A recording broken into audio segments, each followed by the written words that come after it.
right, roger that. What's up, guys? This is RJ from Mach 1 Barbell. I'm joined by Jason. We're going to be going over a few tips in your programming that every single person should have. A couple things to look for, a couple exercise examples, and we're going to give you all that in one video, so stay tuned. Boom.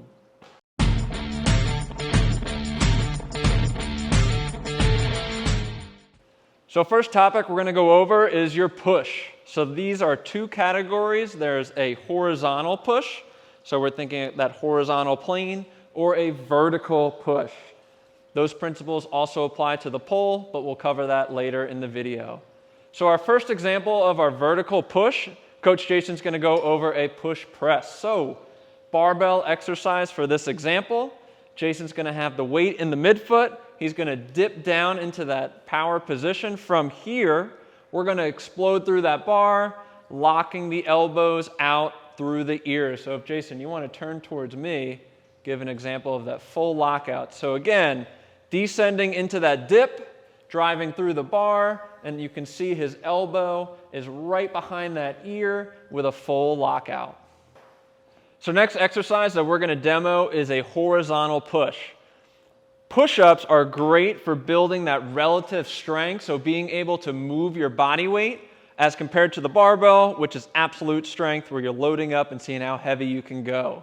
So Coach Jason, let's get set up in that high plank position.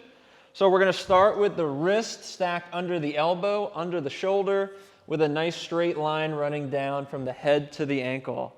From here, as he descends, we're going to make that V with the elbows. So the elbow makes that V to the crown of the head, down to the other elbow.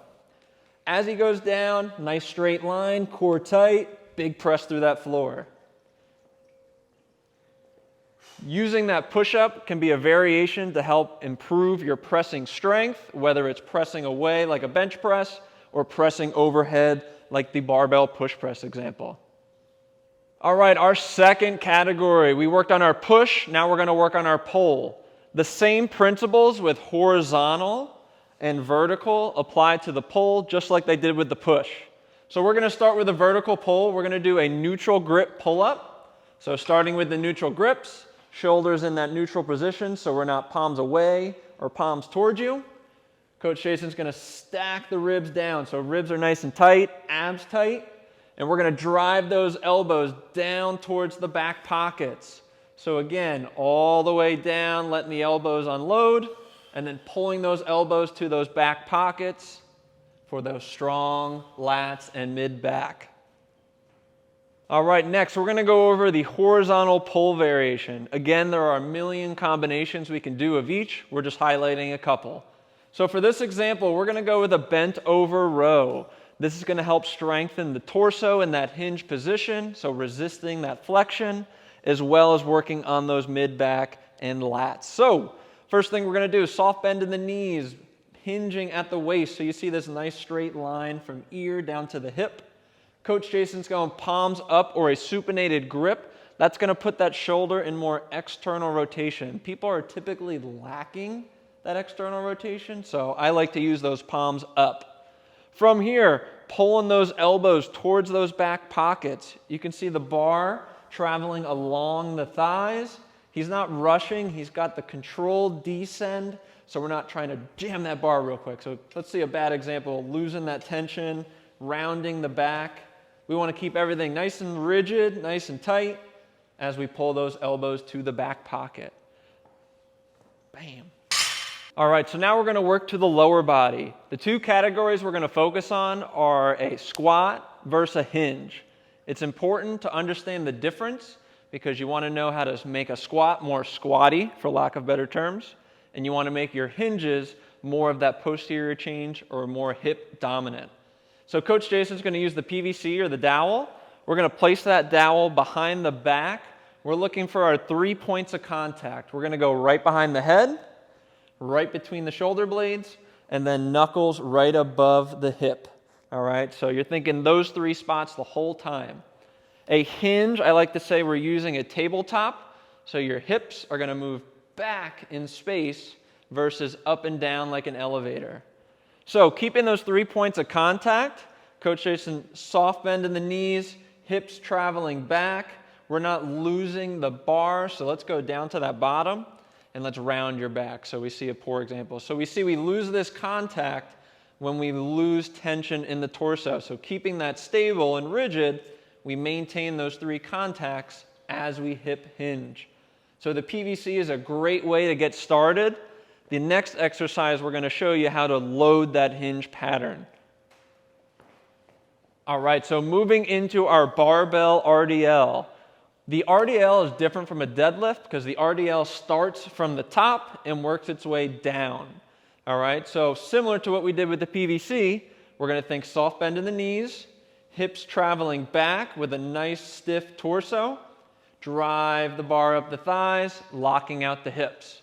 Again, this exercise is great for targeting the glutes, the hamstrings, and making sure that posterior chain is super strong. All right, so we first went over the hinge variation. Now we're going to work and flip the coin over. We're going to work on our squat variation. So again, hinge was working front to back along the tabletop. A squat is like an escalator where we're going up and down. One variation I like to use is a heel elevated. We don't need to be super tall. We just want the heels about an inch above the ground. We're going to have a plate. Counterbalance. So as Jason descends into his squat, he's going to press that plate out in front to help with that posterior weight shift. Again, you don't see his hips traveling back. They're more so going straight up and down. If I could have a line right behind him, he's traveling up and down that elevator shaft. Great variation to get started to work on that deep knee bend or that squat pattern. So now that you guys know the difference between a hinge and a squat, we're going to show you a loaded variation of that squat. A couple different ways you could do it. We can go back squat, but for today's purpose, we're going to go with a front squat variation. With the front squat, the weight is more anterior, and we like that variation for our Olympic lifters because it carries over to the clean, but also for everybody else, you get a little more core activation with that anterior load. We're going to go over a couple different grips. So ideally, we'd want a full finger rack, elbows forward. Right, great example by Coach Jason. Another example, we can go with just the arms across. So the bar still sits in the shelf, but the hands are just working across the shoulders to keep that bar on the rack. The last variation I like to use is a zombie squat. So hands out in front. This bar isn't going anywhere if you keep that shelf or keep that rack. So for an example, just to show it's not magic, hands out in front, bar down. So you could see the rack was lost, so the bar traveled down. So let's do that again. Arms out in front, nice and tall, descending into that squat, bar doesn't go anywhere. So once you master the shelf and the rack, any of these variations work. They're just accommodating some different ranges of motion at the shoulder, wrist, or elbow.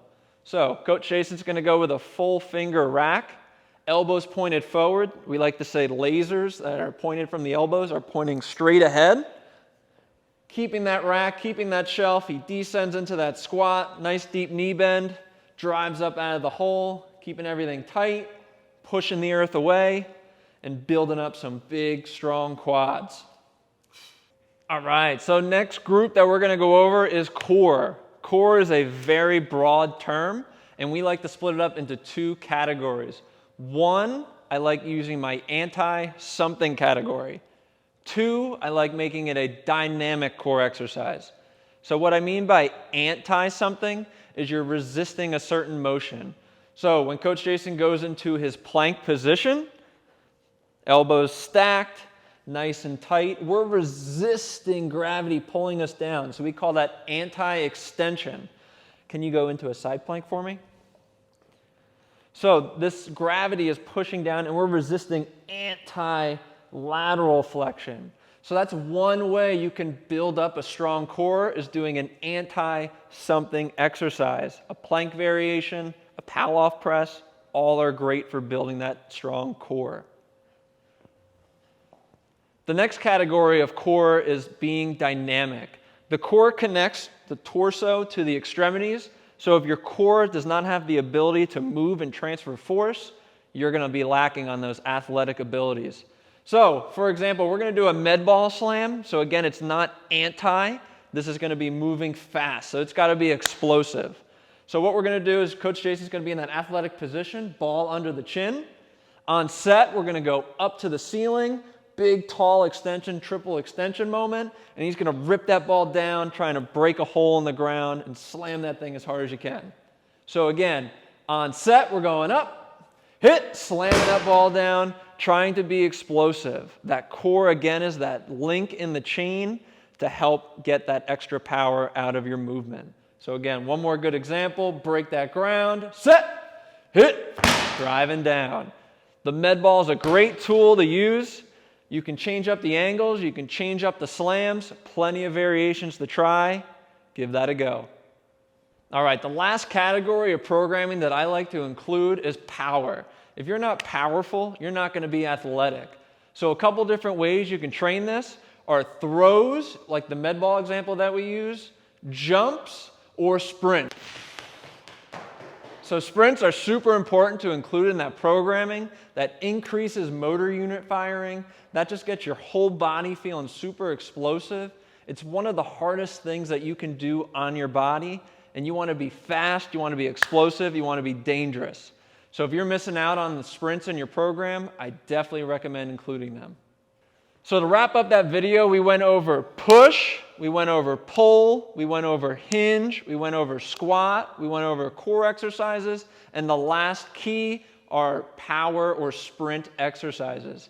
So if you guys like that video or if you have any questions, drop a comment below. Give Jason some props for being a great example. But again, you want to include those 6 elements in your program, no matter if you're a power lifter, if you're an athlete, or you're an Olympic weightlifting athlete. If you have any questions, again, drop a comment below. I'm RJ. This is Jason. We're coaches at Mach 1 Barbell. Without further ado, we out. Boom!